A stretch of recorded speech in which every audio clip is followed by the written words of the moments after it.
And this is more of a personal interest, so I'm wondering if you guys will find it interesting too. And what I mean by that is, you remember the case we covered? Gosh, I don't remember what the main topic of it was. I don't remember if it had to do with Manson or if it had to do with the CIA, FBI related program, Operation, what was it? Was it Chaos? I think so. I think it's Operation Chaos. That was in the 70s. So in the 70s, our government was worried that these hippies, these groups like the Black Panthers, like the hippie movement, like the anti-war movement, counterculture, like counterculture going against the grain type movements that were going on at that time. Yeah, I was just trying to explain it in a way, though, that was relatable to now, because, yes, it was counterculture then. It isn't considered counterculture now. Correct. But our government was afraid of those groups. So what they did is they put together an operation, and I could be calling it the wrong thing. I think it was Operation Chaos. Do you want to look it up real quick? Yeah, just so I know I'm not saying it wrong. And it was in the 70s, and they targeted these groups, all right? Well, there was a bombing that was done supposedly by 2 Black Panthers, and it really changed the way society looked at the Black Panthers. And these two men were suspects, and they were part of the Black Panthers. Now, one of them has already passed away, and the Ed Poindexter just recently passed in prison too. And what's really strange is there's a lot of question marks around this case in general.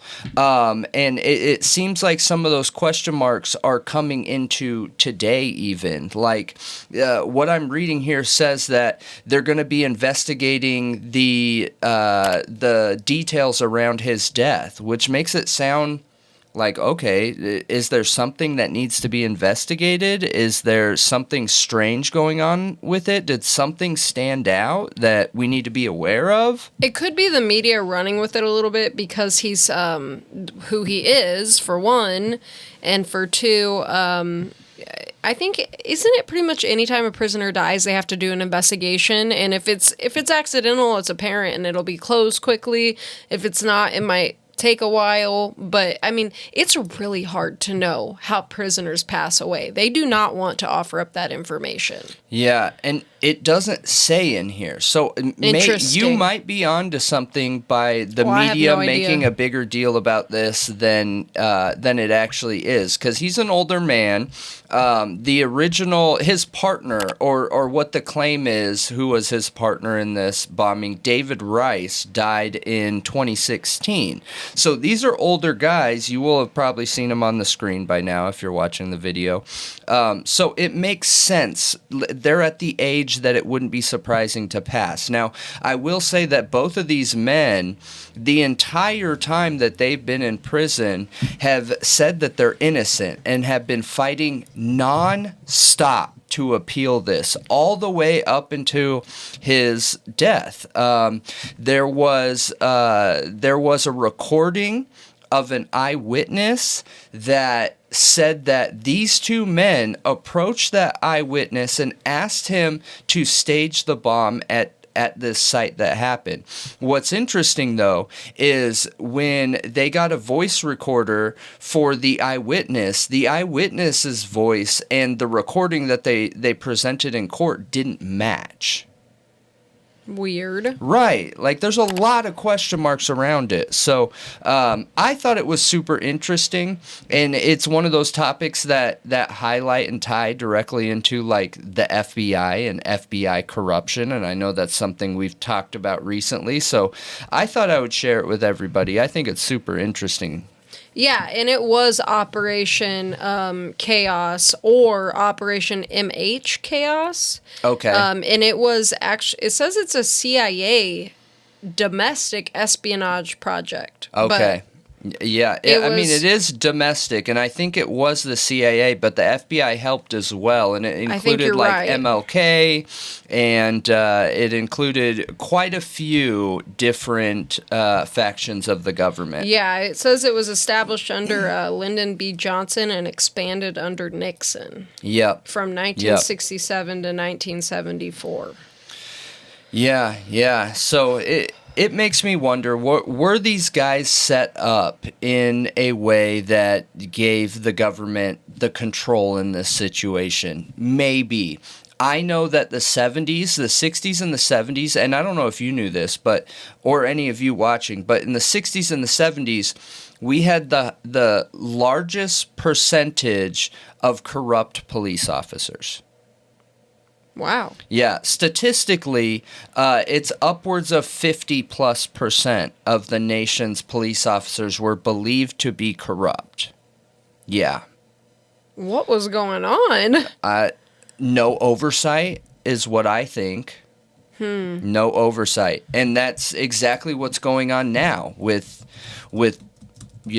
corrupt police, is there's not enough oversight. There is not enough body cams, recordings, constant accountability, and insight into what they're doing. So that's what I believe it is. I feel like the 60s and 70s is right at that time frame where we're coming into like the technology era, but not technology enough to where you have body cams, cameras, and a good amount of follow-up, Yeah, it's weird that it all accumulated or culminated in that era, and also that's going on the era of the serial killer too. I know. It's really strange how wild that time period was with serial killers, corrupt police officers, civil rights, so many things going on. I mean, literally LSD was given to the public as part of an experiment. I know it. There's so many wild things that went on back then, and it kind of makes you wonder, is it continuing now and we just don't realize it?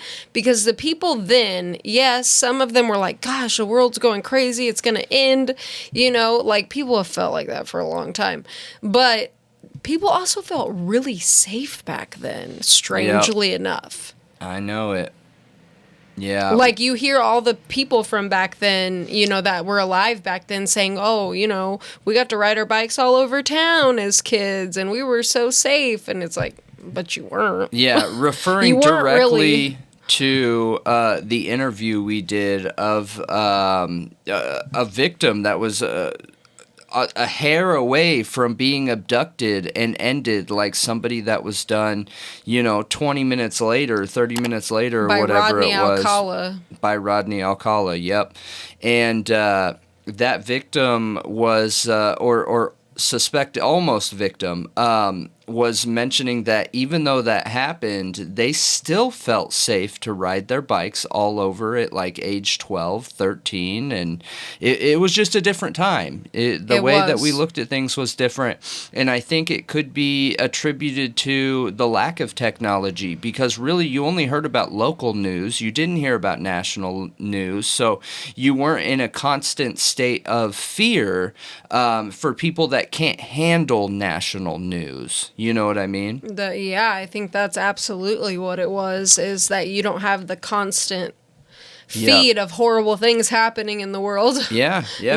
Absolutely. But let me know what you think, you guys. Do you find it interesting? Should we dive into this case and look into the details of these two Black Panthers that have supposedly, were a part of a bombing back then? So, yeah, for sure.